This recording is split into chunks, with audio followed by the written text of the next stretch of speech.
नमस्कार दोस्तों, let's study YouTube channel पर आपका हार्दिक स्वागत है। आई होप आप अच्छे होंगे, स्वस्थ होंगे।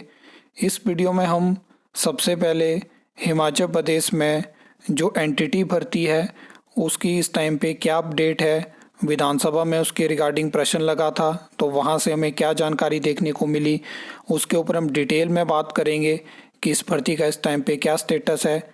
उसके अलावा हम बात करेंगे हिमाचल प्रदेश में 40 पदों के लिए आउटसोर्स भर्ती होने वाली है, तो उसमें क्या क्वालिफ़िकेशन है, कितनी सैलरी है और कब आपको वॉक इन इंटरव्यू देखने को मिलेंगे। और लास्ट में हम बात करेंगे हिमाचल प्रदेश में जो वाटर गार्ड की रिक्रूटमेंट होती है उसमें किस तरह की पॉलिसी है और कितने वाटर गार्ड को एक टेन्योर के बाद रेगुलर किया गया है, तो क्या क्या चीज़ें डिटेल में हम बात करने वाले हैं। सबसे पहले हम बात कर लेते हैं एनटीटी भर्ती के बारे में। तो जैसा कि आप जानते हैं कि पिछले साल एनटीटी भर्ती एडवर्टाइज़ होती है, बहुत सारी जो है वो खामियां हमें उसमें देखने को मिलती है। जहां पे एक लंबे वेट के बाद सबको लगता था कि 1 साल का डिप्लोमा होगा उसको मान्य किया जाएगा, लेकिन ये चीज़ें नहीं हुई। बहुत सारे ऐसे कैंडिडेट थे जिन्होंने इंटरव्यू दिया तो उनका 1 साल का डिप्लोमा किसी और संस्थान से था, 1 साल का डिप्लोमा कहीं और संस्थान से था। बहुत सारा इस भर्ती का विरोध भी हमें देखने को मिला। अगर हम अभी की बात करें तो देखिए इसमें क्या होता है कि एनसीटी निर्धारित करता है कि क्या क्या चीज़ें होनी चाहिए एनटीटी भर्ती के लिए। राज्य सरकार के हाथ में ये चीज़ें नहीं होती है। अब राज्य सरकार ने क्या किया है कि इस टाइम पे अगर हम बात करें तो आप जानते हैं कि जो इंटरव्यू हुए थे, जैसे कि 6000 से ज़्यादा ये वैकेंसी है तो 50% वैकेंसी को एडवर्टाइज़ कर दिया गया था। लेकिन उसके बाद पता चलता है कि 15-16 कैंडिडेट ही ऐसे हैं जो कि जिनके पास ये क्वालिफ़िकेशन है।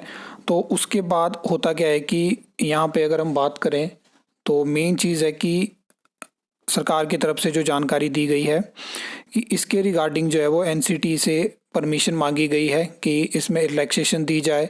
जो एक जिनके पास 1 साल का डिप्लोमा है उनको भी क्या उनको जॉब दी जा सकती है।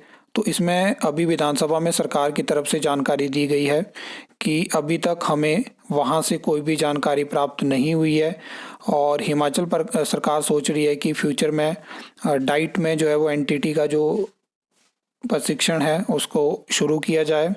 तो उसके रिगार्डिंग एनसीटी को जो है वो प्रपोज़ल भेजा गया है। अब उस प्रपोज़ल के ऊपर भी क्या फ़ैसला होता है वो हमें बाद में पता चलेगा, लेकिन जिस तरह से ये जानकारी दी गई है तो वहाँ से कहीं ना कहीं ये चीज़ क्लियर होती है कि एनसीटी से जो है वो अप्रूवल नहीं मिल पाएगा जो 1 साल की रिलैक्सेशन है। तो जो अभी तक उम्मीद में बैठे थे जिनके पास 1 साल का डिप्लोमा है तो यहाँ पे अप्रूवल मिलना मुश्किल है और सरकार अगर कोर्स करेगी तो हो सकता है कि 1 साल और जोड़ा जाए उस क्वालिफ़िकेशन में। तो ये चीज़ें हमें बाद में देखने को मिलेंगी। अगर हम बात करें तो आउटसोर्स भर्ती हिमाचल प्रदेश में एक और शुरू हो चुकी है जिसमें कि 40 पोस्ट आपको देखने को मिलेगी। 18 महीने के लिए ये रिक्रूटमेंट होगी। 39 पोस्ट टेक्निकल असिस्टेंट की है, एक पोस्ट एमटीएस यानी मल्टीटास्किंग स्टाफ की है। शिमला डिस्ट्रिक्ट के लिए रिक्रूटमेंट होने वाली है। क्वालिफ़िकेशन की बात करें तो टेक्निकल असिस्टेंट में 1 साल की ग्रेजुएशन और कंप्यूटर का डिप्लोमा होना चाहिए। एमटीएस के लिए 10th और +2 रखी गई है।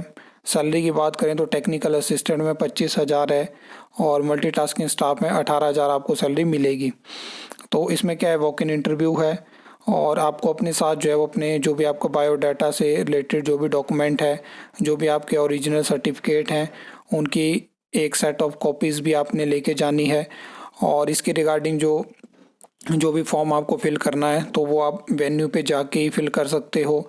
डेट ऑफ इंटरव्यू की बात करें तो 5 अप्रैल 2026 को इंटरव्यू होगा 10 बजे से लेके 5 बजे तक और वेन्यू मेंशन है MS&B मैन पावर वेंचर और शिमला में ये कंपनी है। इन्होंने एनएचएम के लिए भी रिक्रूटमेंट करवाई है, अलग अलग रिक्रूटमेंट करवाई है। कंपनी का कॉन्टैक्ट नंबर भी यहाँ पे मेंशन है, तो अगर आप जाना चाहते हो तो आप जा सकते हो।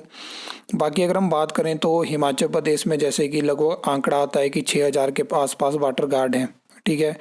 तो इसमें जानकारी दी गई है कि 31/12/2025 तक 536 वाटर गार्ड ऐसे हैं जिन्होंने 10 साल का या इससे ज़्यादा का कार्यकाल पूरा कर लिया है।